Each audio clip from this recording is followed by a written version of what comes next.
A história de Jéssica. Meu nome é Jéssica. Tenho 28 anos e sempre acreditei que família significava proteção. Crescendo em nossa casa de classe média em Michigan, as aparências importavam mais do que a realidade. Naquela noite, quando meu irmão Kyle me jogou contra a geladeira e me deu uma joelhada na cara até meu nariz quebrar, eu nunca imaginei que minha mãe arrancaria o telefone das minhas mãos ensanguentadas. Meu pai apenas murmurou: "Drama Queen de novo", como se minha dor fosse um incômodo. Não foi a primeira vez que o escolheram em vez de mim. Antes de contar como finalmente escapei desse pesadelo, conte-me de onde você está assistindo e clique no botão de inscrição se já se sentiu silenciado pelas pessoas que deveriam ter protegido você. Nossa casa no subúrbio de Michigan era igual a todas as outras da Maple Street, um sobrado colonial, gramado bem aparado, bandeira americana na varanda. Tínhamos até a cerca branca que minha mãe, Diane, insistiu em ter quando nos mudamos para lá. Vistos de fora, éramos a família americana perfeita. Meu pai, Frank, trabalhava como gerente regional de uma seguradora. Minha mãe era voluntária em eventos da igreja, e eles exibiam com orgulho nossas conquistas acadêmicas e troféus esportivos no armário da sala de estar.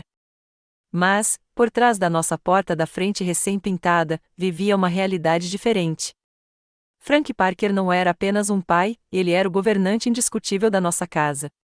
Com 1,80 metros de altura, ombros largos e uma voz potente que nos paralisava no meio do caminho, ele impunha respeito e obediência. "O que acontece nesta família fica nesta família", dizia sempre que algo ameaçava sua imagem cuidadosamente construída. Os problemas não eram resolvidos em nossa casa, eram enterrados, escondidos de vizinhos, professores ou qualquer pessoa que pudesse menosprezar a família Parker. Minha mãe, Diane, era o que meu professor de psicologia da faculdade mais tarde descreveria como uma facilitadora.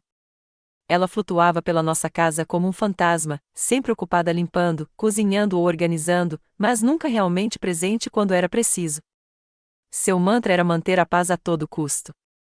"Seu pai trabalhou tanto por esta família", ela sussurrava quando eu chorava depois que ele gritava. "Só tente não aborrecê-lo." Seu corpo magro e seu sorriso nervoso perpétuo tornaram-se a personificação física da ansiedade. Depois, havia o Kyle, 3 anos mais velho que eu. Meu irmão aprendeu cedo que era o menino de ouro. Seus troféus de futebol conquistaram um lugar de destaque na lareira. Suas dificuldades acadêmicas foram apenas uma fase, e seus ataques cada vez mais violentos foram descartados como a meninos sendo meninos. Ainda me lembro do Natal em que eu tinha 9 anos e o Kyle, 12. Eu tinha desembrulhado meu presente na frente dele, quebrando uma regra tácita. Ele pegou meu novo conjunto de desenhos e quebrou todos os lápis de cor ao meio. Quando eu chorei, minha mãe disse: "Jéssica, você sabe como o Natal é importante para o seu irmão. Você deveria ter esperado a sua vez." A primeira vez que Kyle me intimidou fisicamente, eu tinha 12 anos e ele 15. Eu tinha usado o computador dele sem permissão para terminar um projeto da escola. Ele me encurralou no corredor, elevando-se sobre mim com os punhos cerrados com tanta força que os nós dos dedos ficaram brancos. "Se você tocar nas minhas coisas de novo", sussurrou, "vai se arrepender." Quando contei aos meus pais no jantar, meu pai riu. "Isso é só rivalidade entre irmãos. Vocês precisam resolver isso sozinhos."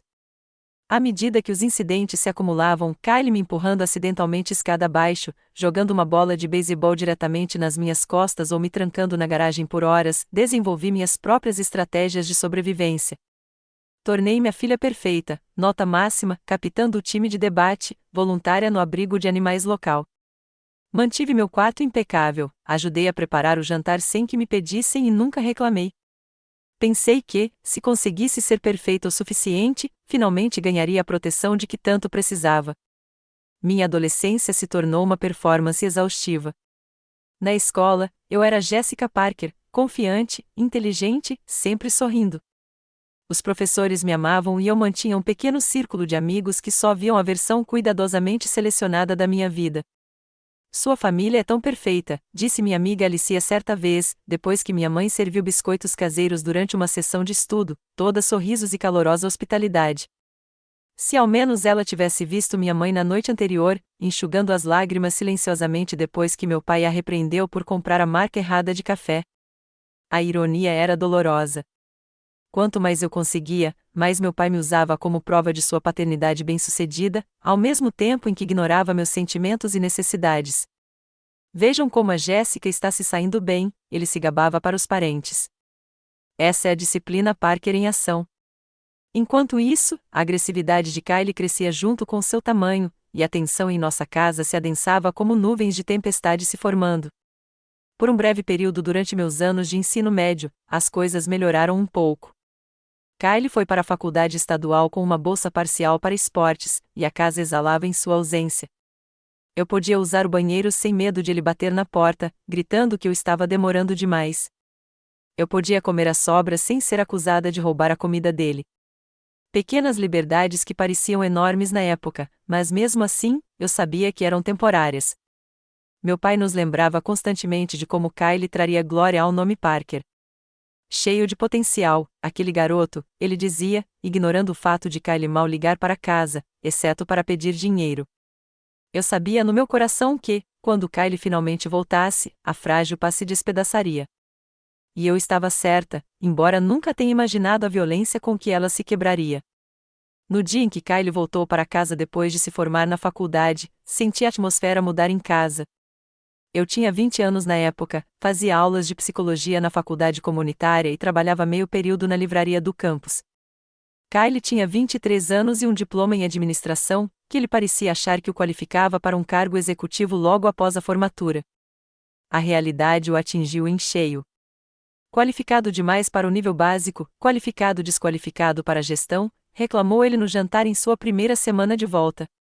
Meu pai assentiu com simpatia. Essas empresas não reconhecem mais talentos. É só esperar até a oportunidade certa aparecer. Minha mãe colocou mais purê de batatas no prato dele. Você vai encontrar algo maravilhoso em breve. Um mês se transformou em 3. As cartas de rejeição de Kylie se acumulavam e, a cada uma, seu humor piorava. Ele tomava conta da sala de estar, deixando latas de cerveja vazias e embalagens de salgadinhos para minha mãe limpar. Ficava acordado até às 3 da manhã jogando videogame violento, com os tiros e explosões ecoando pela parede que compartilhávamos.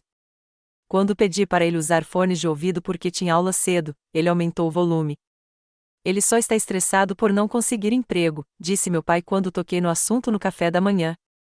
Esta é a casa dele também, Jéssica. Você precisa ser mais compreensiva. Minha mãe apenas encheu sua xícara de café e mudou de assunto para um assunto mais seguro. Meus estudos de psicologia se tornaram uma bênção e uma maldição. Na aula de desenvolvimento humano, a professora Amanda Wilson discutiu dinâmica familiar e limites saudáveis. O abuso emocional muitas vezes passa despercebido, explicou ela, principalmente quando é normalizado dentro da estrutura familiar. Eu me senti exposta, como se ela pudesse ver através de mim as feridas que ninguém mais reconhecia. Um dia, depois da aula, a professora Wilson me pediu para ficar. Jéssica, notei que você fica muito quieta sempre que discutimos conflitos familiares. Está tudo bem em casa? Seus olhos gentis fizeram minha garganta apertar com lágrimas não derramadas. Conseguia sentir e sorrir. Está tudo bem. Só estou cansada de trabalhar horas extras. A mentira veio automaticamente, mas algo em sua expressão me dizia que ela não acreditava em mim. Enquanto isso, a frustração de Kylie encontrou seu alvo principal, eu. Se eu usasse a máquina de lavar quando ele, de repente, decidisse que precisava de roupas limpas, ele jogava minhas roupas molhadas no chão. Se eu recebesse um telefonema durante seu programa de TV favorito, ele gritava até eu levar a roupa para fora. Meu pai chamava isso de a febre do confinamento e me dizia para dar espaço ao meu irmão. Minha mãe sugeriu que eu tentasse ficar longe dele até que ele encontrasse um emprego. Comecei a passar mais tempo no campus, estudando na biblioteca até o horário de fechamento. Minha amiga de infância, Nathalie, notou a mudança em mim durante nossos encontros mensais para um café. Você nunca mais me convida para ir lá em casa, observou ela. E você se encolhe toda vez que alguém levanta a voz neste café. Eu ignorei, alegando estresse devido à minha carga horária, mas a expressão preocupada de Nathalie persistia em minha mente. Na noite em que Kylie destruiu meu laptop, foi a primeira vez que realmente reconheci que estava vivendo com abuso. Eu estava trabalhando no meu trabalho de conclusão de curso para psicologia normal, ironicamente, sobre a transmissão intergeracional de traumas, quando nossa internet ficou lenta. Kylie invadiu meu quarto sem bater. Você está baixando alguma coisa? O jogo continua travando, ele exigiu, pairando sobre minha mesa. Só artigos de pesquisa para o meu trabalho, expliquei. É para entregar amanhã. Seu rosto se contorceu de raiva. Sempre falando sobre seus preciosos trabalhos escolares, não é? A pequena Miss Perfeita com suas notas máximas. Antes que eu pudesse reagir, ele agarrou meu laptop e o jogou contra a borda da minha mesa. A tela se estilhaçou, faíscas voando do teclado. 4 semanas de pesquisa e escrita, perdidas em um instante de violência. A reação dos meus pais foi mais dolorosa do que a do Kylie. Você devia ter feito backup de tudo, disse meu pai, com desdém. E você sabe como os jogos do Kylie são importantes para ele agora. É o único alívio do estresse dele enquanto procura emprego. Minha mãe sugeriu: você pode usar o computador da família na sala para refazer tudo. Tenho certeza de que seu professor vai entender. Como se isso resolvesse tudo. Naquela noite, deitada na cama olhando para o teto, algo se cristalizou dentro de mim. Aquilo não era normal. Não era minha culpa. E não ia melhorar. Eu precisava escapar, mas o caminho parecia impossível. Eu tinha algumas economias do meu emprego de meio período, mas não o suficiente para o depósito do apartamento e as despesas de moradia. Eu ainda dependia financeiramente dos meus pais para as mensalidades e o plano de saúde. Mesmo assim, comecei a fazer pequenos preparativos. Pesquisei apartamentos acessíveis perto do campus. Fiz turnos extras na livraria. Comecei a guardar documentos importantes no meu armário na faculdade, pequenos passos em direção à liberdade, embora eu não tivesse um cronograma, um plano concreto, apenas uma certeza crescente de que um dia eu precisaria ir embora. O que eu não sabia na época era quão cedo esse algum dia chegaria, ou qual seria o empurrão final que me faria fugir do único lar que eu já conhecera. A noite em que tudo se despedaçou começou com o que deveria ter sido uma boa notícia. Depois de substituir um colega doente e impressionar meu gerente, fui promovido na livraria do campus, cargo de gerente assistente, um aumento de $150 e horários mais consistentes. Pela primeira vez, a independência financeira parecia possível, não apenas um sonho distante. Eu deveria ter pensado melhor antes de compartilhar minha pequena vitória na mesa de jantar. Gerente assistente, repetiu meu pai, com um tom de voz que me fazia parecer que eu havia anunciado uma sentença de prisão. Isso não é uma carreira de verdade, Jéssica. É um trampolim, expliquei, tentando manter a voz firme. E a experiência ficará bem no meu currículo depois da formatura. Kylie bufou do outro lado da mesa. Currículo para quê? Espanador profissional de livros? Minha mãe interveio com sua pacificação de sempre. O frango está esfriando, pessoal. Kylie, vocês querem mais batatas? Mas algo em mim havia mudado. Talvez fossem as aulas de psicologia me ensinando sobre assertividade, ou talvez eu simplesmente tivesse chegado ao meu limite. Na verdade, eu disse, largando o garfo, é um cargo com muita responsabilidade. Vou cuidar dos pedidos e da gestão de estoque. Kylie revirou os olhos. Nossa, gestão de estoque em uma livraria decadente. Enquanto isso, tenho outra entrevista na Denton Financial na semana que vem. É um emprego de verdade, com perspectivas de verdade. A mesma entrevista de que ele vinha falando havia 3 semanas, que misteriosamente continuava sendo remarcada. Eu deveria ter deixado passar, mas as palavras escaparam antes que eu pudesse impedi-las. Que ótimo, Kylie. Essa entrevista vai mesmo acontecer ou vai ser adiada de novo? A mesa ficou em silêncio. O rosto do meu pai escureceu como uma nuvem de tempestade. Minha mãe congelou, com o garfo a meio caminho da boca. Kylie se recuperou primeiro, com a voz perigosamente baixa. O que você acabou de me dizer? Nada, interrompeu minha mãe. Ela não quis dizer nada com isso. Jéssica, peça desculpas ao seu irmão. Mas algo se soltou dentro de mim. Anos engolindo a minha verdade, me rebaixando, de repente se recusaram a ser contidos. Não estou me desculpando por fazer uma pergunta. E parabéns pela minha promoção teriam sido legais. Levantei-me para limpar o prato, incapaz de comer mais sob os olhares deles. Na cozinha, deixei a água correr na pia, tentando acalmar a respiração. Atrás de mim, ouvi as pernas da cadeira raspando no chão quando alguém se levantou. A Jéssica só está cansada de tanto trabalhar, dizia minha mãe. Vamos todos aproveitar o jantar. Não ouvi Kylie se aproximar. Num momento, eu estava lavando meu prato, no outro, senti sua presença atrás de mim, irradiando fúria. Virei-me, ainda segurando o prato, e vi seu rosto contorcido de raiva. Você se acha melhor do que eu agora? Sibilou ele, com sua promoçãozinha patética enquanto eu estou lá fora lidando com o mundo real.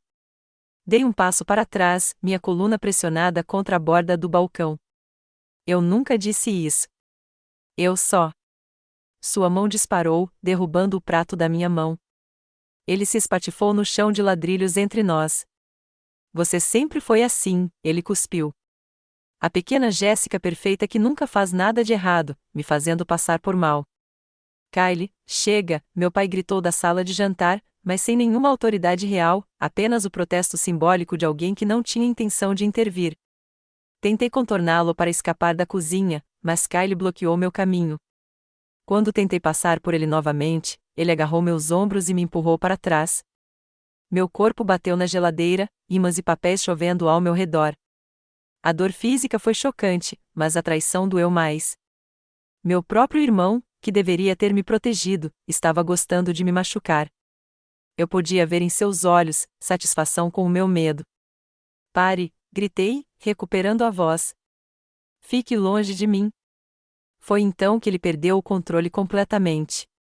Kylie se lançou para frente, agarrando meu cabelo com uma das mãos enquanto seu joelho se erguia com força, atingindo meu rosto. Ouvi o estalo antes de sentir a dor, o som inconfundível da cartilagem se rompendo. O sangue jorrou imediatamente, quente e metálico, escorrendo pelos meus lábios e queixo. A dor era ofuscante, irradiando-se por todo o meu crânio. Deslizei da geladeira até o chão, com as mãos em concha no nariz quebrado, o sangue escorrendo por entre os dedos. Com os olhos marejados, vi meus pais finalmente aparecerem na porta da cozinha. Olha o que você me fez fazer, gritou Kylie, como se eu tivesse, de alguma forma, forçado seu joelho contra o meu rosto. Procurei meu celular no bolso, o instinto me dizendo que aquilo era mais do que um drama familiar. Eu precisava de ajuda, ajuda de verdade.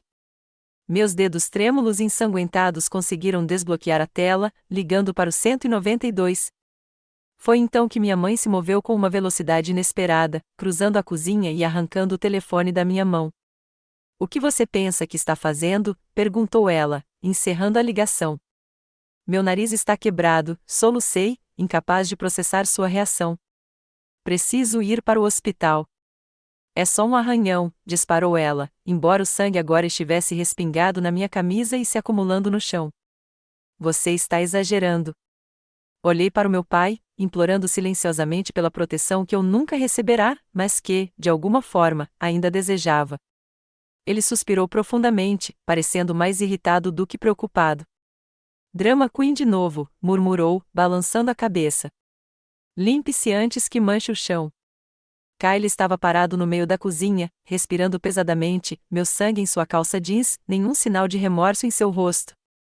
Em vez disso, ele parecia vingado, como se finalmente tivesse me colocado no meu lugar. Consegui me levantar, uma das mãos ainda tentando controlar o sangramento. Ninguém se moveu para me ajudar enquanto eu cambaleava passando por eles, deixando um rastro de gotas vermelhas no azulejo branco da cozinha. No banheiro, tranquei a porta com as mãos trêmulas e finalmente me olhei no espelho. O rosto que me encarava estava quase irreconhecível.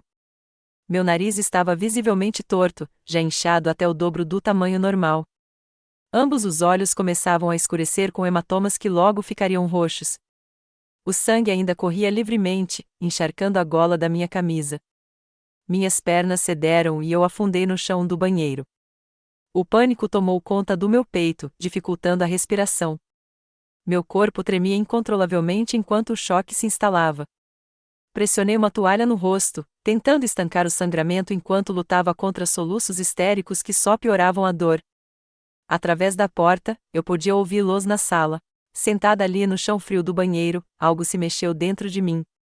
A família que eu havia tentado desesperadamente agradar por 20 anos tinha acabado de me ver sangrar e escolhido meu agressor novamente. Eles nunca me protegeriam, nunca me escolheriam, nunca mudariam. Em meio à dor e ao medo, um novo sentimento emergiu: determinação. Eu sabia com absoluta clareza que nunca mais passaria uma noite naquela casa. De alguma forma, eu encontraria uma saída. Esta seria a última vez que Kylie me machucaria. Eu só precisava descobrir como escapar. Passei a noite cochilando na cadeira da minha escrivaninha, com medo de me deitar com o nariz machucado. Cada movimento enviava ondas de dor pelo meu rosto. Usando compressas frias e analgésicos de venda livre, consegui lidar com a pior parte. Mas pela manhã, meus 2 olhos estavam com um roxo profundo. Nenhuma maquiagem conseguia esconder o que tinha acontecido. Na faculdade comunitária naquela tarde, mantive a cabeça baixa, de óculos escuros, apesar do dia nublado.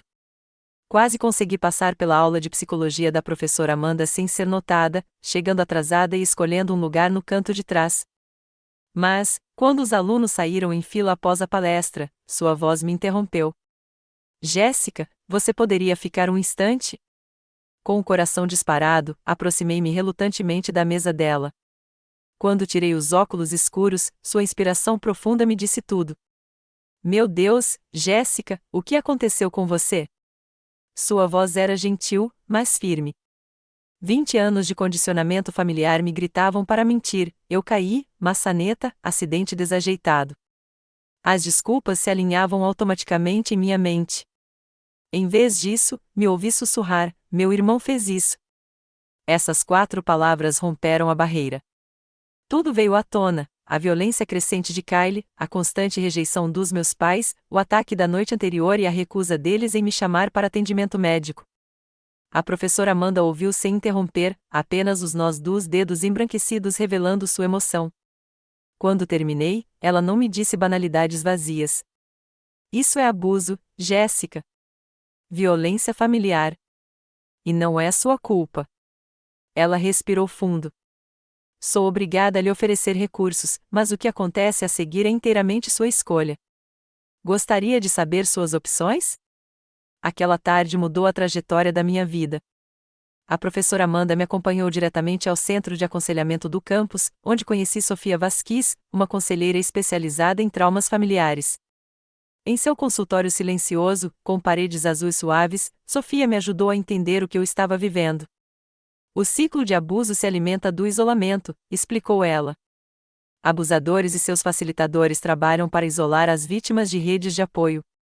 Seus pais fazem isso a vida toda, ensinando você a esconder problemas familiares e lidar com as coisas internamente. Nos dias seguintes, um plano começou a tomar forma. Primeiro, Sofia me ajudou a documentar meus ferimentos. Ela tirou fotos do meu nariz quebrado e do meu rosto machucado de vários ângulos, anotando a data e as circunstâncias. Provas, explicou ela, caso você decida entrar com uma ação judicial mais tarde. Em seguida, vieram as questões práticas. Eu precisava de um lugar seguro para ir e dinheiro para chegar lá. Com a orientação de Sofia, abri uma nova conta bancária em uma cooperativa de crédito do outro lado da cidade, uma que meus pais não usavam. Providenciei que meus contra-cheques da livraria fossem depositados diretamente lá, em vez de na conta conjunta a qual meu pai tinha acesso. Não era grande coisa, mas era um começo. Que tal um lugar para ficar? Perguntou Sofia durante nossa terceira sessão. Pensei nas minhas opções limitadas. A maioria das minhas amigas morava em dormitórios ou com os próprios pais. Então me lembrei de Nathalie, minha amiga de infância, que havia se mudado para o próprio apartamento depois de conseguir um emprego no jornal local. Tínhamos nos distanciado desde o ensino médio, mas ela sempre enxergara através da fachada da minha família perfeita. Naquele fim de semana, alegando que estava fazendo um projeto em grupo, encontrei Nathalie para um café. Seu suspiro ao ver meu rosto, ainda machucado apesar de começar a sarar, foi seguido por uma compreensão imediata. Seu irmão? Ela perguntou simplesmente. Assenti, lutando contra as lágrimas. Você não vai voltar para lá, ela afirmou, não uma pergunta, mas uma declaração. Meu sofá é seu pelo tempo que você precisar. Com a moradia temporária garantida, meu plano de fuga se acelerou. Sofia me conectou com a assistência jurídica do campus para entender minhas opções em relação às ordens de restrição. O advogado estudantil, Martin Dawson, explicou o processo enquanto eu anotava cuidadosamente. A lei de Michigan leva a violência familiar a sério, ele me garantiu. O ataque do seu irmão se qualificaria para uma ordem de proteção individual, mas você deve estar preparada para a resistência da família, especialmente se seus pais negarem o abuso. A cada dia, eu acrescentava mais uma peça ao meu plano. Criei um diário digital protegido por senha, documentando todos os incidentes que me lembrava desde a infância. Pesquisei as rotas de ônibus do nosso bairro até o condomínio da Nathalie. Aos poucos, reuni documentos essenciais, minha certidão de nascimento do arquivo da família, meu cartão do seguro social da gaveta da mesa do meu pai, o documento do meu carro, que, felizmente, já estava em meu nome. Quase fui pega uma noite quando Kylie entrou na sala enquanto eu pesquisava sobre abrigos para vítimas de violência doméstica no computador da família. Rapidamente, mudei de tela para minha lição de psicologia, mas seu olhar desconfiado persistiu. O que você está sempre fazendo nesse computador? Ele perguntou. Trabalho de conclusão de curso, respondi, tentando manter a voz firme. Psicologia do desenvolvimento. Ele ficou atrás de mim por vários minutos, como se esperasse que eu revelasse algo. Finalmente, ele se afastou, resmungando sobre eu ser a queridinha da professora. Naquela noite, apaguei o histórico do meu navegador e decidi pesquisar apenas nos computadores do campus. A parte mais difícil era manter a normalidade em casa. Continuei cozinhando o jantar nas noites designadas, cumpri as tarefas domésticas sem reclamar e mantive conversas mínimas, porém educadas. Virei atriz, dando a melhor performance da minha vida, sabendo que as consequências de uma crítica ruim poderiam ser devastadoras. Minha mãe ocasionalmente olhava para o meu rosto em recuperação com uma preocupação passageira, uma vez perguntando se eu precisava de mais gelo para o inchaço, mas ela nunca reconheceu o que havia acontecido, nunca se desculpou por atender o telefone, nunca sugeriu que Kylie enfrentasse quaisquer consequências. Meu pai agia como se nada tivesse acontecido, continuando a elogiar as perspectivas de emprego de Kylie, enquanto mal reconhecia minha presença. O próprio Kylie alternava entre a presunção e a agitação. Às vezes, fazia comentários incisivos sobre pessoas que não aguentam piada ou reagem exageradamente a tudo. Outras vezes, me observava com os olhos semicerrados, como se sentisse meu afastamento da dinâmica familiar, mas não conseguisse identificar a mudança. 3 semanas após o ataque, finalizei minha data de fuga, a sexta-feira seguinte, quando meus pais participariam de um retiro de fim de semana na igreja e Kylie geralmente saía para beber com os amigos. Eu teria horas para arrumar minhas coisas essenciais e ir embora antes que alguém voltasse para casa. Eu tinha exatamente 7 dias até a liberdade, 7 dias para reunir coragem, finalizar meus planos e me despedir do único lar que eu já conhecera, um lar que se tornará minha prisão. 7 dias até eu escapar ou me quebrar completamente. O que eu não sabia era que Kylie estava me monitorando mais de perto do que eu imaginava, e ele não ia me deixar escapar sem lutar. À medida que a data da minha partida se aproximava, a tensão em nossa casa aumentava como nuvens de tempestade se formando. Embora eu tentasse manter minhas rotinas habituais, algo no meu comportamento devia ter mudado. Peguei Kylie me observando com olhos desconfiados quando ele pensou que eu não estava olhando. Minha mãe perguntou 2 vezes se eu estava me sentindo bem porque eu parecia distante. Até meu pai, geralmente alheio a qualquer coisa que não o afetasse diretamente, comentou que eu estava mais quieta do que o normal. 3 dias antes da minha fuga planejada, voltei da aula e encontrei a porta do meu quarto entreaberta. Eu sempre a fechava completamente, um pequeno limite numa casa que respeitava poucos. Com o coração disparado, empurrei-a e encontrei Kylie sentado na minha cama, as gavetas da minha cômoda abertas e o conteúdo remexido. "O que você está fazendo no meu quarto?" perguntei, o medo tornando minha voz mais áspera do que o pretendido. Ele ergueu minha agenda do campus, aberta na página onde eu havia escrito a casa da Enya na sexta-feira, um bilhete enigmático sobre ir à casa da Nathalie.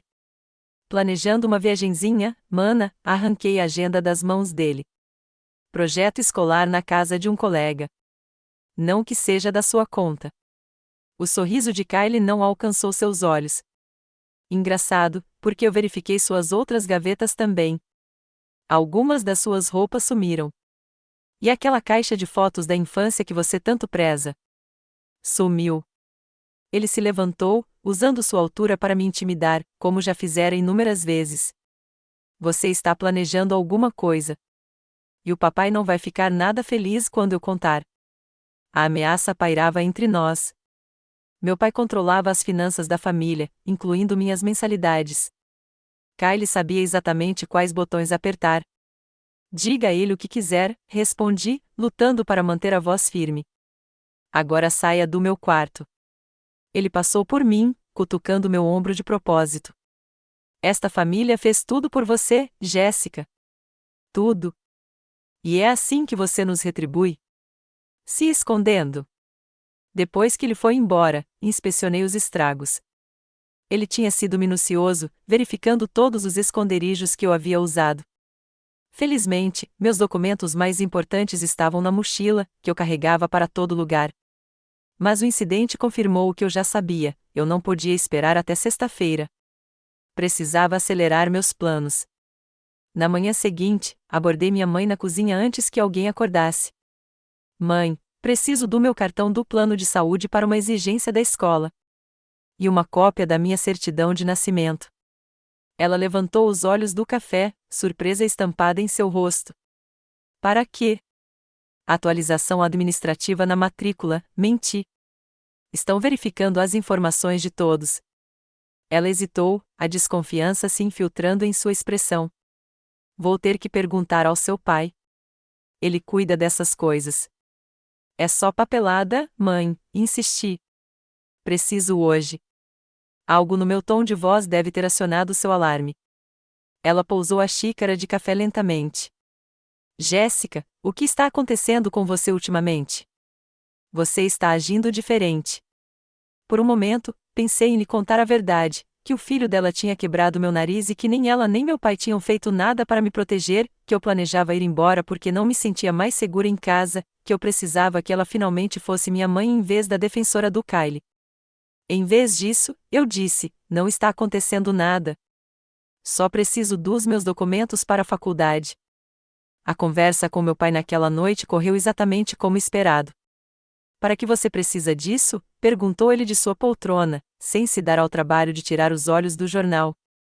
Registros escolares, repeti a mentira. Eles podem esperar até eu ter tempo de encontrá-los, descartou.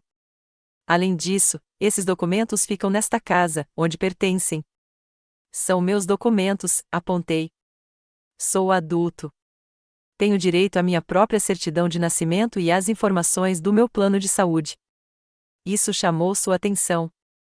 Ele abaixou o jornal, lançando-me aquele olhar severo que me aterrorizava quando criança. Enquanto você morar sob este teto e eu pagar sua mensalidade, você seguirá minhas regras. E agora, estou dizendo não.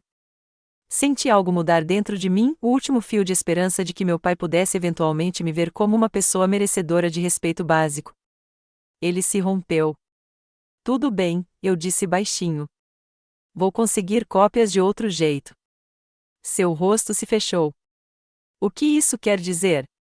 Significa que tenho 28 anos e não deveria ter que implorar pelos meus próprios documentos de identidade. É por dinheiro? Ele perguntou, elevando a voz. Porque se você acha que consegue se virar sem o nosso apoio, vai ter um péssimo pressentimento. Seu pequeno emprego na livraria não cobra aluguel, alimentação e mensalidade.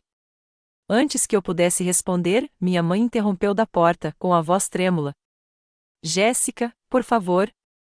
Por que você está fazendo isso? Somos uma família. Precisamos nos manter unidos.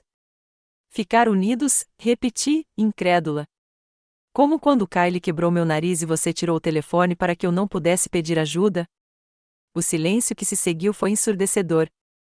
O rosto do meu pai ficou vermelho de raiva, enquanto o da minha mãe se contorceu de angústia. Aquilo foi um acidente, ela sussurrou. O Kyle não queria te machucar tanto assim. E você sabe como é quando problemas familiares chegam ao conhecimento de estranhos. Naquele momento, vi com perfeita clareza que nada jamais mudaria. Os padrões estavam profundamente arraigados. Meus pais sempre priorizariam as aparências em detrimento da minha segurança, e Kyle sempre seria desculpa para sua violência. Recolhi-me ao meu quarto e tranquei a porta. Através da parede, eu podia ouvir o videogame de Kylie berrando, tiros e explosões pontuando meus pensamentos enquanto eu formulava um novo plano. Eu partiria amanhã à noite, enquanto todos dormiam. Nathalie já havia concordado em me buscar quando eu precisasse. Mandei uma mensagem para ela, amanhã à meia-noite. Você pode me encontrar na esquina da El com a Parkid? Sua resposta veio imediatamente, estarei lá. Fiquei em segurança até lá. O dia seguinte passou em meio a uma névoa de ansiedade. Fui às aulas como de costume, mas combinei com a professora Amanda que faltaria na semana seguinte, explicando minha situação. Ela prometeu me ajudar a trabalhar com outros professores para gerenciar as tarefas remotamente até que as coisas se estabilizassem. Em casa, preparei uma pequena mochila com itens essenciais, algumas mudas de roupa, artigos de higiene pessoal, meu laptop e documentos importantes. Escondi-a debaixo da cama, pronta para uma saída rápida. Durante o jantar, me forcei a comer, apesar do estômago embrulhado, conversando normalmente sobre assuntos inofensivos. Depois do jantar, voltei para o meu quarto para finalizar os preparativos, só para descobrir que meu celular tinha sumido de onde eu o deixara carregando. O pânico tomou conta de mim enquanto eu procurava freneticamente. Será que eu o havia perdido? Esquecido em algum lugar da casa? Minha pergunta foi respondida quando Kylie apareceu na minha porta, segurando meu celular. Procurando por isso? Perguntou ele, com a voz perigosamente calma. Devolve, exigi, estendendo a mão para pegá-lo. Ele o segurou acima da cabeça, fora do meu alcance. Vi suas mensagens. A Nathalie vem te buscar à meia-noite. Planejando fugir como uma covarde em vez de encarar sua família? Lancei-me para pegar o telefone, mas ele foi mais rápido. Com crueldade deliberada, deixou-o cair no chão de madeira e pisou nele com o calcanhar. A tela se estilhaçou instantaneamente, e a capa se partiu. Ops, disse-lhe com falsa inocência. Acho que você vai ter que cancelar seu planinho de fuga. Raiva e medo lutavam dentro de mim. Sem meu telefone, eu não conseguia entrar em contato com Nathalie para confirmar nosso encontro. Não podia pedir ajuda se algo desse errado. Eu estava realmente isolado agora. Você está doente, disse a ele, com a voz trêmula. E quando eu for embora amanhã, nunca mais volto. A expressão dele se obscureceu. Você não vai a lugar nenhum. Papai já sabe que você está planejando alguma coisa e está falando em cortar sua mensalidade se você não se endireitar. Ele se aproximou, usando seu tamanho para me intimidar. Encare a realidade, Jéssica. Você precisa desta família mais do que nós precisamos de você. Depois que ele saiu, encarei meu celular destruído, percebendo que precisava ir embora imediatamente, não à meia-noite como planejado, mas agora, antes que Kylie pudesse sabotar minha fuga. Felizmente, Nathalie e eu tínhamos combinado um plano B caso algo mudasse. Eu iria direto para o restaurante 24 horas a 3 quarteirões de casa, onde poderia usar o telefone público. Esperei até ouvir Kylie voltar para o quarto e os sons familiares do seu headset gamer sendo ligado. Movendo-me silenciosamente, peguei minha mochila debaixo da cama e adicionei alguns itens finais, uma foto da minha falecida avó, a única pessoa da família que realmente me protegeu, meus livros da faculdade, e o dinheiro para emergências que eu havia escondido dentro de um velho ursinho de pelúcia. A casa estava silenciosa, exceto pelas explosões abafadas do jogo de Kylie. Meus pais assistiam televisão lá embaixo, a luz azul piscando sob a porta da sala. Com o coração disparado, abri a janela do meu quarto e olhei para a queda de 3 metros até o quintal lateral. Eu nunca tinha saído por ali antes, sempre com muito medo de quebrar as regras. Agora, com minha liberdade em jogo, joguei as pernas sobre o parapeito e me abaixei o máximo que pude antes de cair na grama. O impacto fez meus tornozelos doerem, mas contive um grito e fiquei agachado nas sombras, atento a qualquer reação lá de dentro. Nada. Ninguém tinha me ouvido. Mantendo-me perto das cercas vivas que ladeavam nossa propriedade, segui até a rua e caminhei rapidamente em direção ao centro da cidade. O ar da noite era frio contra meu rosto, mas a adrenalina me mantinha aquecido. 3 quarteirões pareciam 30, enquanto eu olhava constantemente por cima do ombro, esperando ver o carro do meu pai ou a cara zangada de Kylie. O letreiro de neon da lanchonete surgiu à minha frente como um farol. Lá dentro, a iluminação fluorescente parecia forte depois da escuridão, mas a garçonete idosa mal levantou os olhos enquanto eu ia direto para o telefone público nos fundos. Com as mãos trêmulas, disquei o número de Nathalie de memória. Geis, o que houve? Sua voz estava rouca de preocupação. O Kyle destruiu meu celular. Tive que sair mais cedo. Estou no Anx Giner na rua principal. Fique aí. Estou indo agora mesmo. 20 minutos no máximo. Aqueles 20 minutos foram os mais longos da minha vida. Pedi um café que não conseguia beber, pulando a cada som, esperando que o Kyle ou meu pai entrassem pela porta a qualquer momento. A garçonete deve ter percebido minha angústia, pois continuou enchendo minha xícara sem fazer nenhum comentário, ocasionalmente me dando um aceno tranquilizador.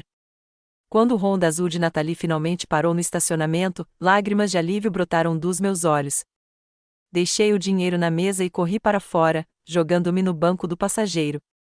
Vá, insisti. Por favor, vá. Enquanto nos afastávamos da única casa que eu já conhecera, emoções conflitantes lutavam dentro de mim: alívio por escapar, medo do futuro desconhecido, tristeza pela família que eu sempre quis, mas nunca tive, culpa por quebrar a regra fundamental de que os problemas familiares ficam dentro da família. Mas mais forte do que tudo isso era um novo sentimento se enraizando: determinação. O que quer que viesse a seguir seria difícil, mas pela primeira vez na minha vida, eu estava escolhendo meu próprio caminho. Conforme as ruas familiares ficavam para trás, senti que respirava livremente pela primeira vez em anos. Você está segura agora, disse Nathalie, estendendo a mão para apertar a minha. Vamos resolver todo o resto juntas. Ao entrarmos na rodovia, deixando minha cidade natal para trás, me permiti acreditar nela. Minha primeira semana no apartamento de Nathalie passou em um turbilhão de ansiedade e pequenas vitórias.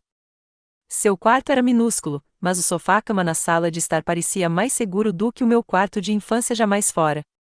Todas as noites, eu colocava uma cadeira em frente à porta, um hábito que Nathalie notava, mas não comentava.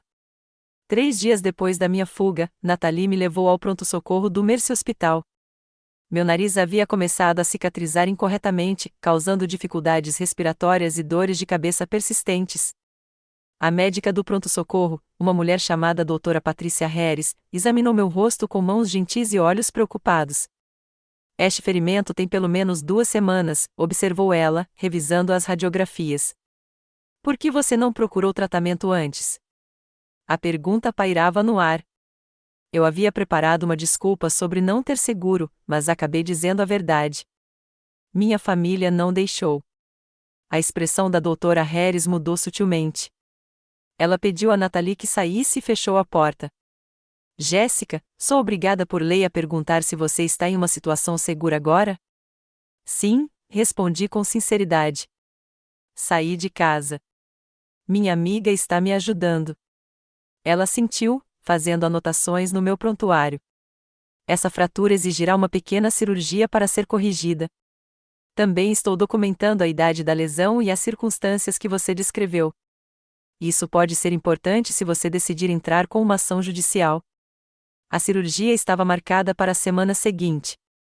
Enquanto isso, entrei em contato com a assistência jurídica do campus novamente, reunindo-me com Martin Dawson para discutir uma ordem de restrição contra Kyle. Com base na documentação médica e na gravidade da agressão, você tem fortes fundamentos para uma ordem de proteção individual, explicou Martin, revisando minhas anotações do caso. No entanto, você deve estar preparado para a resistência da sua família. Seu aviso se mostrou profético. No dia seguinte à minha visita ao hospital, minha mãe ligou para o telefone fixo da Nathalie. Nunca descobri como ela conseguiu o número. Jéssica, isso já foi longe demais, começou ela, com a voz oscilando entre a raiva e a súplica. Seu pai e eu estamos morrendo de preocupação. O Kyle disse que você levou alguns documentos importantes da família quando saiu. A acusação a magoou. Eu só levei meus próprios documentos, mãe. Certidão de nascimento, cartão do Seguro Social, coisas que me pertencem. Você pertence à sua família, insistiu ela. Quaisquer que sejam os problemas que tivermos, podemos resolvê-los juntos. É isso que as famílias fazem. O Kyle quebrou meu nariz, lembrei a ela. Você tirou o telefone quando eu tentei pedir ajuda. Não é isso que famílias devem fazer. O silêncio dela dizia tudo. Quando ela finalmente respondeu, sua voz estava mais dura. Seu pai quer falar com você. Antes que eu pudesse protestar, a voz dele preencheu a linha. Jessica Elizabeth Parker, esse comportamento infantil acaba agora. Você tem responsabilidades com esta família. Sua mensalidade vence na semana que vem, e eu não vou assinar um cheque até você voltar para casa e discutir essa situação como um adulto. Durante anos, o controle financeiro foi sua arma mais eficaz. Desta vez, falhou.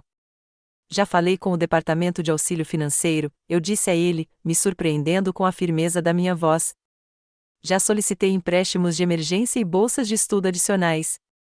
Vou me virar. Você está jogando fora tudo que lhe demos, disse ele, elevando a voz. Tudo por causa de uma discussão com seu irmão.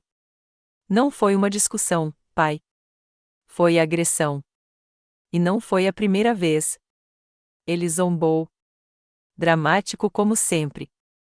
Se você insiste em destruir esta família por nada, a escolha é sua. Mas não volte rastejando quando não puder pagar suas contas. A ligação terminou com minha mãe de volta na linha, chorando e me implorando para reconsiderar. Desliguei, sentindo-me esgotado, mas mais certo do que nunca de que havia tomado a decisão certa. Os telefonemas continuaram, às vezes suplicantes, às vezes ameaçadores, até que pedi a Nathalie para filtrar todas as chamadas. Depois, chegaram as mensagens de texto para o meu novo telefone pré-pago. Quando bloqueei os números deles, eles convocaram parentes. A tia Gail ligou para me dizer que eu estava partindo o coração dos meus pais. O tio Robert sugeriu que eu estava exagerando o que aconteceu no calor do momento. Minha prima Emma foi a única parente que ofereceu apoio. Eu acredito em você, ela mandou uma mensagem depois de receber notícias da minha mãe. O Kyle sempre me assustava nas reuniões de família. Me avise se precisar de alguma coisa. Um dia antes da minha cirurgia de nariz agendada, Kyle apareceu na livraria do campus durante o meu turno. Eu estava arrumando os livros didáticos quando sua voz me paralisou. Hora da reunião de família, mana, anunciou ele em voz alta o suficiente para que os outros clientes se virassem e olhassem. Mamãe e papai me mandaram te levar para casa. Dei um passo para trás, colocando uma mesa de exposição entre nós. Estou trabalhando, Kyle. Você precisa ir? Ele avançou em minha direção, o rosto escurecendo com uma raiva familiar. Sempre tão difícil. Não consegue simplesmente fazer o que mandam, não é? Minha gerente, Bárbara, surgiu dos fundos, alertada pela comoção. Algum problema aqui? Assuntos de família, respondeu Kyle, com desdém. Minha irmã precisa vir comigo. Bárbara se colocou entre nós, de braços cruzados. Jéssica, você quer ir com seu irmão? Pela primeira vez, alguém estava perguntando o que eu queria em vez de me dizer o que eu deveria fazer. Não, eu disse claramente. E eu quero que ele saia da loja imediatamente. Você a ouviu? Disse Bárbara a Kyle. Saiam agora, ou vou chamar a segurança do campus. O rosto de Kyle se contorceu de fúria. Isso não acabou, ele cuspiu antes de sair furioso, derrubando uma estante de livros no caminho. Bárbara se virou para mim, preocupada. Esse é seu irmão? Aquele que... Ela gesticulou vagamente em direção ao meu nariz ainda em processo de cicatrização. Assenti, lutando contra as lágrimas. Vou chamar a segurança de qualquer jeito, decidiu ela. Eles precisam saber que ele não é bem-vindo aqui. E vou te acompanhar até o seu carro depois do seu turno, até segunda ordem. Bárbara se tornou mais uma aliada inesperada, ajustando minha agenda para evitar padrões previsíveis e me permitindo usar o endereço da loja para correspondências até encontrar uma moradia permanente. 2 dias após a cirurgia, com o nariz recém-enfaixado e analgésicos aliviando minha ansiedade, compareci ao tribunal para audiência de ordem de restrição. Martim sentou-se ao meu lado, revisando detalhes de última hora sobre o juiz designado para o nosso caso. A juíza Diane Wilson é justa, mas meticulosa, sussurrou ele. Basta dizer a verdade e deixar que as evidências falem por si. Quando minha família entrou no tribunal, a visão deles me atingiu como um golpe físico. Minha mãe parecia menor, de alguma forma, ombros curvados, olhos se movendo nervosamente. Meu pai caminhava com seu passo confiante de sempre, mas não conseguia esconder a tensão no maxilar. E Kylie? Kylie parecia incongruentemente normal em uma camisa social e calça caque, como se estivesse indo para uma entrevista de emprego e não para uma audiência de ordem de restrição. A audiência prosseguiu com uma eficiência brutal. Testemunhei sobre o ataque, os anos de violência crescente e a omissão dos meus pais em intervir. A doutora Harris apresentou os registros médicos documentando meus ferimentos. Nathalie testemunhou sobre meu estado quando cheguei ao apartamento dela, e a professora Amanda descreveu as mudanças que observara em meu comportamento. Então foi a vez de Kylie. Ele se apresentou como o irmão mais velho preocupado, confuso com minha reação exagerada repentina a uma pequena desavença entre irmãos. Estávamos apenas brincando, afirmou, com a voz cuidadosamente modulada para soar razoável. Eu nunca quis machucá-la. Geis e eu sempre fomos próximos. A mentira foi tão descarada que quase me fez rir. Ele nunca me chamou de Geis em toda a nossa vida. Meus pais corroboraram a história dele, minimizando o incidente como lamentável, mas exagerado. Minha mãe, entre lágrimas, me descreveu como perturbada e propensa a exageros. Meu pai sugeriu que meus estudos de psicologia me deram ideias sobre a dinâmica familiar normal. Durante todo o depoimento, mantive os olhos fixos na juíza Wilson, observando-a tomar notas meticulosas. Quando todos os depoimentos foram concluídos, ela revisou as evidências em silêncio enquanto o tribunal prendia a respiração. Com base na documentação médica, no depoimento de testemunhas e no padrão de comportamento descrito, anunciou ela finalmente, concedo a ordem de proteção pessoal contra Kylie Parker pelo período de 1 ano, proibindo qualquer contato com Jessica Parker, incluindo comunicações eletrônicas. A violação desta ordem resultará em prisão imediata. O alívio me inundou como uma onda física. O rosto de Kylie ficou vermelho de raiva enquanto meu pai colocava a mão em seu ombro para contê-lo. Minha mãe começou a chorar baixinho. No corredor, depois, meu pai se aproximou, apesar do aviso de Martin para manterem distância. Você já deixou claro o seu ponto, Jéssica, disse ele, rigidamente. Quando estiver pronta para ser razoável, podemos discutir seu retorno para casa e deixar este infeliz incidente para trás. Olhei para aquele homem que havia falhado em me proteger por 28 anos e não senti nada além de tristeza. Não há como voltar atrás, pai. Espero que um dia você entenda o porquê. Enquanto se afastavam, minha mãe se virou uma vez com uma expressão indecifrável. Eu me perguntei se, em algum lugar sob os anos de permissividade e negação, ela reconhecia o que havia permitido que acontecesse. As consequências continuaram nas semanas seguintes. A família extensa tomou partido, a maioria apoiando a versão dos meus pais, alguns entrando em contato em particular para oferecer apoio. Perdi meu plano de saúde quando meu pai me retirou do plano familiar, mas o centro de saúde estudantil me ajudou a solicitar a cobertura estadual. O golpe mais duro veio quando minha mensalidade venceu. Apesar das ameaças do meu pai, eu esperava que ele cedesse. Ele não cedeu. Consegui juntar empréstimos de emergência, me candidatei a bolsas de estudo, fiz turnos extras na livraria e reduzi minha carga horária para meio período. Não era o ideal, mas eu acabaria me formando, nos meus próprios termos. Com tudo isso, minha rede de apoio cresceu. Bárbara me ofereceu turnos de inventário nos fins de semana com salários mais altos. A professora Amanda me conectou a uma vaga de assistente de pesquisa. Nathalie me apresentou ao síndico do seu prédio, que tinha um apartamento econômico para alugar, pequeno, mas acessível e, o mais importante, fechado com fechadura e olho mágico. 2 meses depois de sair de casa, me mudei para meu primeiro lugar de verdade. Os móveis eram mínimos, um futon, uma escrivaninha de segunda mão, utensílios de cozinha essenciais de um brechó. Mas cada item era meu, escolhido por mim, pago por mim. Na noite em que dormi lá sozinha, acordei várias vezes, assustada com o silêncio desconhecido, sem Kylie jogando videogame através da parede, sem pais discutindo lá embaixo. Apenas um silêncio tranquilo e a certeza de que eu estava realmente segura.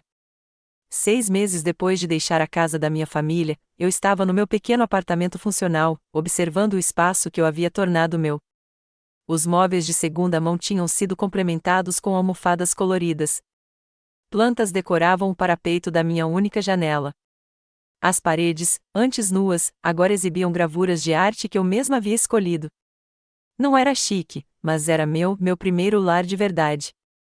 Minha recuperação física progredira bem. A doutora Patrícia Harris me conectou a um especialista que realizou uma cirurgia corretiva no meu nariz com frequência reduzida. Eu conseguia respirar normalmente novamente, embora uma leve curva permanecesse, uma lembrança permanente do que eu havia sobrevivido. Às vezes, eu me pegava tocando distraidamente, um hábito que a doutora Eleanor Winters, minha terapeuta, gentilmente apontava durante nossas sessões. Lembretes físicos de traumas podem se tornar pontos de ancoragem, explicou ela durante uma de nossas reuniões semanais. O objetivo não é esquecer o que aconteceu, mas mudar sua relação com essas memórias. A doutora Eleanor tinha sido outra bênção inesperada em minha nova vida. O Centro de Saúde Estudantil me conectou com ela após o término das minhas sessões iniciais de aconselhamento de emergência. Em seu consultório aconchegante, com iluminação suave e cadeiras confortáveis, comecei o trabalho mais árduo de cura não apenas do meu nariz, mas da minha autoestima. Traumas familiares criam distorções na forma como nos vemos e nos relacionamentos, explicou ela durante nossa primeira sessão. Você deu o primeiro passo crucial ao se afastar do ambiente perigoso. Agora, precisamos lidar com as vozes internas que você internalizou. Essas vozes soaram altas nos primeiros dias da independência, as rejeições do meu pai, a permissividade da minha mãe, a crueldade de Kylie. Elas formavam um coro na minha cabeça que questionava cada decisão, minimizava minhas realizações. Continuo esperando que alguém me diga que estou exagerando, admitiu Alison, uma mulher de 40 e poucos anos que havia escapado de um casamento abusivo, durante uma sessão. Suas palavras ressoaram profundamente em mim. Apesar das evidências médicas, apesar da ordem de restrição, apesar de tudo, parte de mim ainda questionava minha própria experiência. Teria sido realmente tão ruim?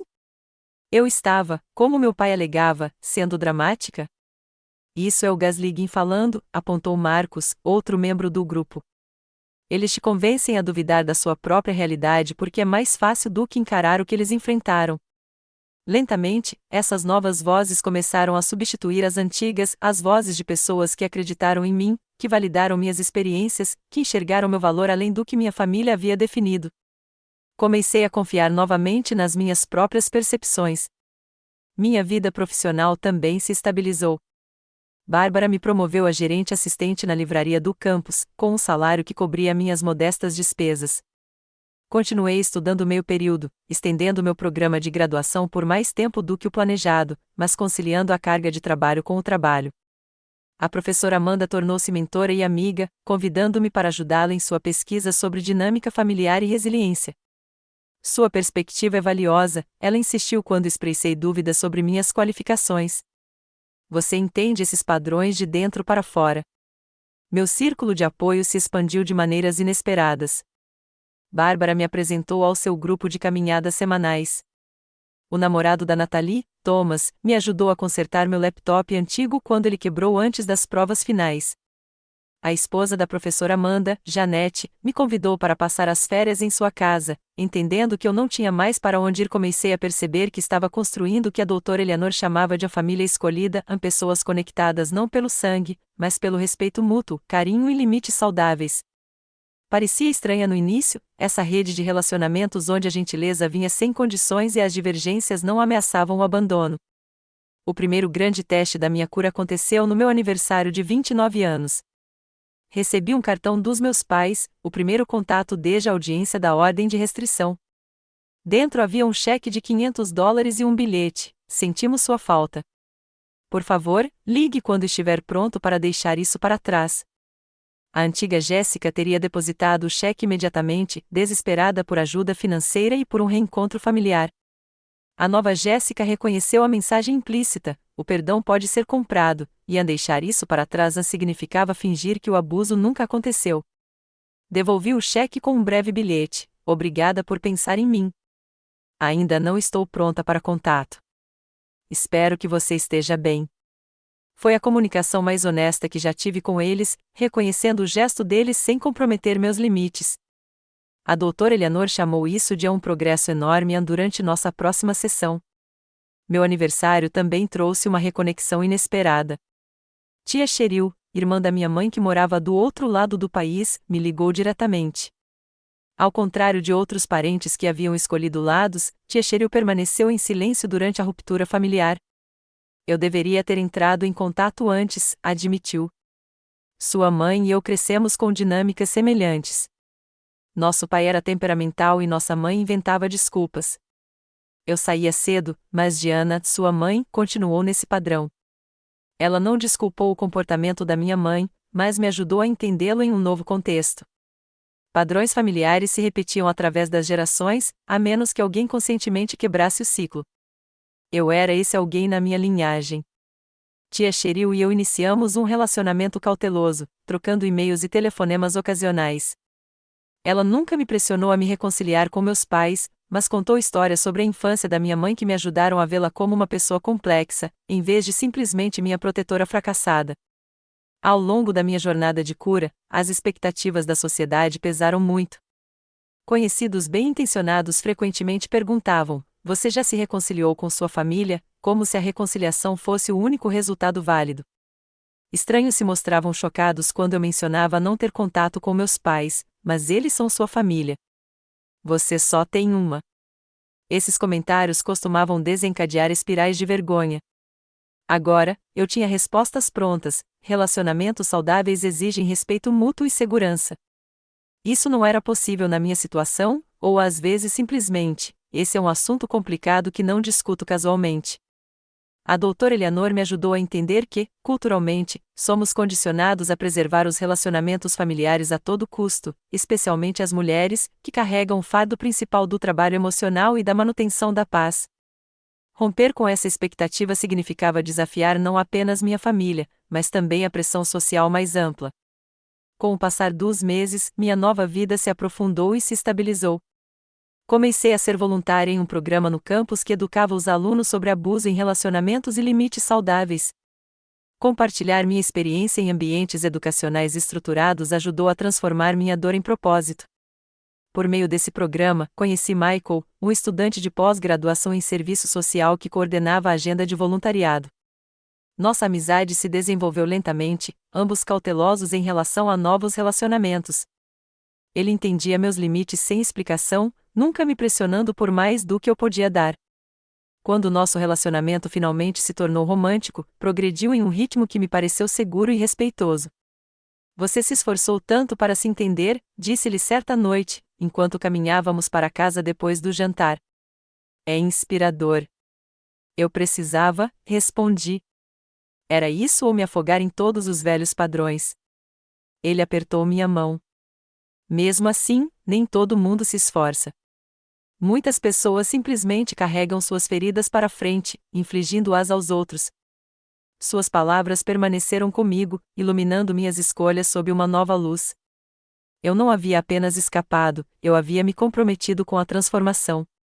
Romper ciclos exigia esforço consciente diário, reconhecer gatilhos, questionar respostas aprendidas, escolher novos caminhos. As cicatrizes permaneceram, tanto no meu rosto quanto no meu coração, mas não me definiam mais. Eram simplesmente lembretes do que eu havia sobrevivido e de como eu havia me tornado mais forte. Eu ainda tinha dias difíceis. Pesadelos às vezes me acordavam sobressaltados, com o coração disparado, certa de ouvir a voz raivosa de Kylie. Os feriados traziam emoções complexas, tristeza pela família que eu desejava ter tido, alívio por não suportar outra reunião familiar tensa. Certos sons, uma porta batendo, um vidro quebrando, podiam desencadear instantaneamente minha reação de lutar ou fugir. Mas essas reações se tornaram menos frequentes, menos intensas. Desenvolvi mecanismos de enfrentamento mais saudáveis do que a submissão bajuladora em que confiei por tantos anos. Aprendi a estabelecer limites sem culpa. Pratiquei dizer não. Descobri quais eram minhas próprias preferências, separadas daquilo que agradaria ou acalmaria os outros. Olhando para o futuro, senti algo que raramente havia experimentado antes: esperança. Não a esperança desesperada de que minha família mudaria, mas a confiança na minha capacidade de criar uma vida significativa, independentemente das escolhas deles. Eu terminaria minha graduação, talvez cursaria uma pós-graduação em psicologia. Continuaria construindo relacionamentos baseados no respeito mútuo, em vez de obrigação ou medo. Levaria adiante as lições da minha jornada para ajudar outras pessoas a encontrarem uma saída de situações semelhantes. O nariz quebrado, que antes simbolizava a traição da minha família, havia se tornado o catalisador da minha libertação. Ao tentarem me controlar por meio da violência e da negação, eles inadvertidamente me libertaram. Se você está assistindo a isso e reconhecendo padrões semelhantes em sua vida, saiba que não está sozinho. Seus sentimentos são válidos. Sua segurança importa e há pessoas que acreditarão em você, apoiarão e ajudarão você a encontrar o caminho para a liberdade. Você já teve que fazer a difícil escolha entre lealdade familiar e autopreservação? Compartilhe sua experiência nos comentários se sentir confortável. E se esta história ressoou com você, curta, inscreva-se e compartilhe com alguém que possa precisar ouvir que a fuga é possível. Obrigada por testemunhar minha jornada.